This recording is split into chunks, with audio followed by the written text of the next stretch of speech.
नमस्कार साथियों, स्वागत है मेरे YouTube चैनल में। दोस्तों, अभी एक ANI हिंदी का हेडलाइन जो ट्वीट है वायरल हो रहा है कि हमारे मुख्यमंत्री साहब हैं, वो JPSC और JSC तथा अन्य प्राधिकार 1 जनवरी 2025 से पहले परीक्षा कैलेंडर प्रकाशित करेंगे।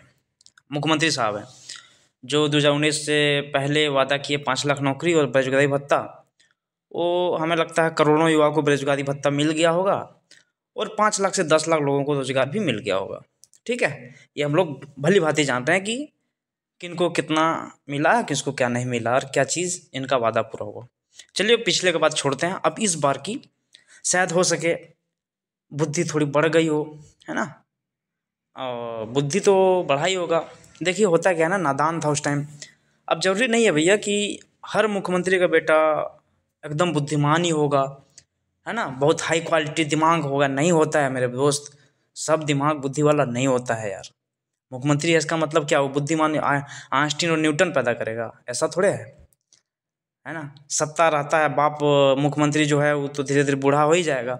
बूढ़ा हो जाता है, जो बेटा जवान होता है उसको मुख्यमंत्री का टिकट दे देता है, उसका अपना पार्टी का करता धत्ता बना देता है, धीरे धीरे वो मुख्यमंत्री बन जाता है। आखिर ऑप्शन नहीं है आदमी के पास ना। एक बीजेपी भारतीय जनता पार्टी है ना, जो हम लोग इधर बोलते हैं बाहरी जनता पार्टी, उसका तो यहाँ कोई खेल ही नहीं है, समझ गए ना। कोई खेल नहीं है उसका यहाँ पे। दूसरी बात यह है कि वो लोग अगर इतना अच्छा रहता केंद्र में, अगर देने में नौकरी में, तो इस बार उसका ठीक ठाक वोट आता, 400 पार हो जाता। लेकिन नहीं, कुछ नहीं होने वाला है, ठीक है ना। वो लोग भी आके एक से एक वादा करता है ना, और ऐसे ही चकमा दे के निकल जाता है। कहीं न कहीं इस बार हेमंत सोरेन जी का दिमाग थोड़ा सा खुला हुआ है। शायद दिमाग देने वाला कोई और इनके पास है, इसीलिए दिमाग खुला है, ठीक है ना।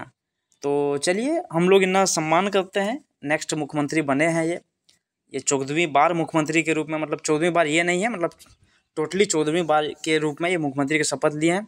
इनका शायद चौथी बार है, समझ गए, ये चौथी बार मुख्यमंत्री बनने जा रहे हैं, चौथी बार। और तो ये 14वीं बार जो मतलब अब लोगों के लिए 14वीं बार है कि जितना मुख्यमंत्री शपथ लिया, 14वीं बार यही है, ठीक है। 12वीं बार चंपई सोरेन था, फिर ये जेल से आके 13वीं बार शपथ लिया था, ये जो है 14वीं बार है, ठीक। तो यही चीज़ है, हम लोग इनका सम्मान करना चाहिए, जो भी है आगे पीछे छोड़ के, क्योंकि इस बार शपथ लेने के जस्ट बाद ही ये ट्वीट वायरल हुआ है ANI हिंदी का कि ये सारा चीज़ जनवरी 2025 से पहले परीक्षा कैलेंडर जारी होगा और लंबित जारी किए जाएंगे। मतलब कोई भी अटकन नहीं होना चाहिए, वो एग्ज़ाम है तो उसका रिजल्ट आना ही आना है। इस तरह का ये मतलब चीज़ बताए गए हैं, ठीक है, इनका कहना है। अब आगे हेमंत सोरेन जी का बहुत बहुत बधाई, आप मुख्यमंत्री बन गए, अपना क्षेत्रीय पार्टी हैं। थोड़ी भगवान आपको और थोड़ा बुद्धि दे, समझ गए ना, ताकि आपको बेरोजगार युवाओं के लिए थोड़ा आँख से देखे कि भाई हम तो मुख्यमंत्री का बेटा, मुख्यमंत्री बन जाएंगे, विधायक बन जाएंगे। लेकिन जो भैया गरीब परिवार से हैं, जो किसान परिवार से हैं, वो तो ना विधायक लड़ सकते हैं, ना अच्छे अधिकारी के लिए वो कुछ कर सकते हैं, है ना। वो बाहर जाके दिल्ली पटना कहीं जाके पढ़ सकते हैं। वो तो नॉर्मल तैयारी कर सकते हैं ना, गांव में रह के या फिर अपने जिला में रह के, छोटे मोटे शहर में किसी तरह अपना तैयारी कर सकते हैं, समझ गए ना। तो उनके लिए तो जो देखना है भाई, उनके लिए तो अब क्लियर करना है आपको, समझ गए ना। इस बार बस यही दुआ करेंगे इनसे कि थोड़ा सद्बुद्धि हो हम लोग गरीब के प्रति, है ना। जो बेरोजगार युवा है, इतने बेरोजगार युवा है, और उनको मैं कहूँगा कि सर आप बेरोजगारी भत्ता देना का भी काम कीजिए। अब नहीं मांगते हैं 5,000 7,000 दीजिए, कुछ तो दीजिए सर कि हम लोग फॉर्म भरने का पैसा हो जाए, कुछ तो दिया जाए। जैसे फॉर्म भरने का पैसा, अब कोई एग्ज़ाम होता है कितना पैसा खर्चा हो जाता है, 1,000 1,500 हो ही जाता होगा। हाँ, एक दिन पहले जाना या फिर ट्रेन से जाना, टिकट बुकिंग करना, खाना पीना ले दे के 1,000 रुपया तो हो ही जाता होगा।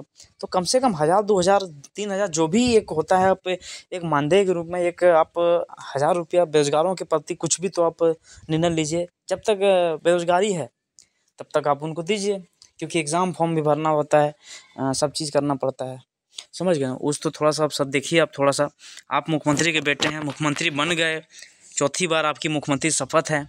हाँ, आपकी मैडम भी तो विधायक बन गई हैं, विधायिका बन गई हैं, तो आप लोग तो बल्ले बल्ले हैं, कोई दिक्कत नहीं है।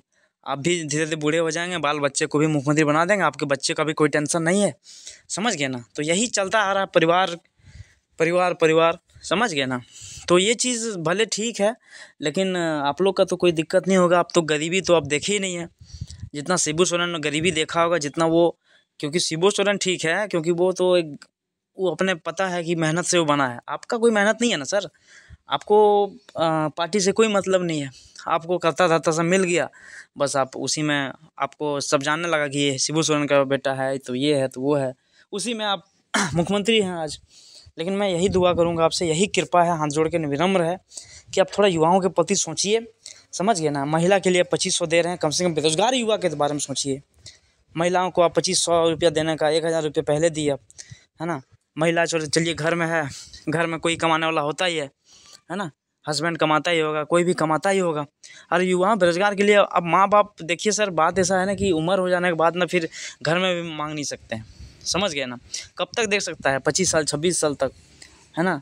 कम से कम ग्रेजुएशन तक करा सकता है घर में कि चलो ठीक है ग्रेजुएशन तक कर लो।